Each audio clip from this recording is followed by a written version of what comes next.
10월 29일 수요일 3분 묵상 말씀입니다.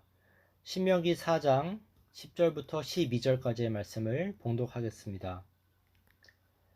내가 호렙산에서 내 하나님 여호와 앞에 섰던 날에 여호와께서 내게 이르시기를 나에게 백성을 모으라. 내가 그들에게 내 말을 들려주어 그들이 세상에 사는 날 동안 나를 경외함을 배우게 하며 그 자녀에게 가르치게 하리라 하시매 너희가 가까이 나와서 산 아래에 서니 그 산에 불이 붙어 불길이 충천하고 어둠과 구름과 흑암이 덮였는데 여호와께서 불길 중에서 너희에게 말씀하시되 음성뿐이므로 너희가 그 말소리만 듣고 형상은 보지 못하였느니라.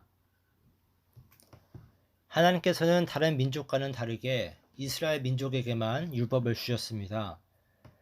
이스라엘 백성들이 율법을 지키라고 요구받는 이유는 그들이 하나님의 것이기 때문입니다. 하나님께서 이스라엘 백성의 하나님이 되시고 그들과 함께 있기 위해서 애굽에서 구원하셨습니다. 이것이 하나님 편에서 하셔야 할 일이라면 하나님의 백성이 해야 할 일은 율법을 지킴으로 거룩해져서 거룩하신 하나님과 함께하는 것입니다. 그런데 이처럼 중요한 율법을 지키라는 요구가 오늘 본문처럼 사람들이 두려워 떠는 분위기 속에서 주어집니다. 호렙산에서 하나님이 율법을 주실 때 분위기가 무섭고 삭막합니다. 산에 불이 붙어 불길이 치솟고 어둠과 구름과 흑암이 덮였습니다.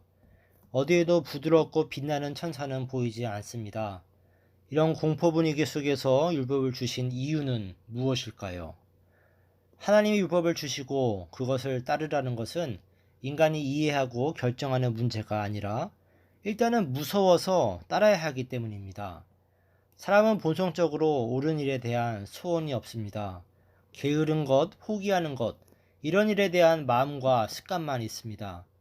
하나님이 우리를 이리 치시고 저리 치셔서 깨우쳐 주시고 우리가 잘못 가고 있다는 것을 확인시켜 주시지 않는다면 우리는 멸망의 자리로 갈 것입니다. 하나님께서 율법을 주시면서 불길 가운데, 어둠 가운데, 무서운 분위기 가운데 말씀하시는 이유를 알아야만 합니다. 하나님이 그렇게 하신 것은 우리를 두렵게 하기 위해서가 아니라 우리를 옳은 자리로 오게 하기 위한 것입니다. 우리는 지옥이 있어서 처음 예수를 믿었을지도 모르고 이 세상에서 실패했기 때문에 하나님을 만났는지도 모릅니다.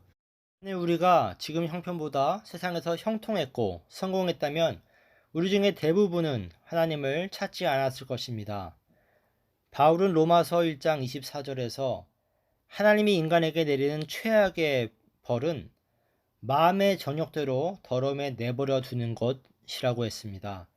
자기 마음대로 살도록 내버려 두면 멸망할 수밖에 없기 때문에 그렇습니다. 인간이라면 반드시 무언가를 위해서 살아야 하고 그 마음속에 소망을 두고 바라볼 수 있는 무언가가 반드시 있어야 하는데 그렇지 못한 것이 가장 큰 벌인 것입니다. 우리는 하나님의 인도하심에 의해 거룩한 길로 가고 있습니다. 하나님께서는 우리가 누구인지를 아시기에 우리를 놓치지 않기 위해서 때로는 매를 드시고 두렵게 나타나셨고 우리를 하나님께 붙들어 매기 위해서 간섭하시는 것입니다. 오늘 하루도 하나님이 나를 어떻게 놓지 않으셨는지를 기억하며 감사하고 분발하는 날이 되기를 축원합니다.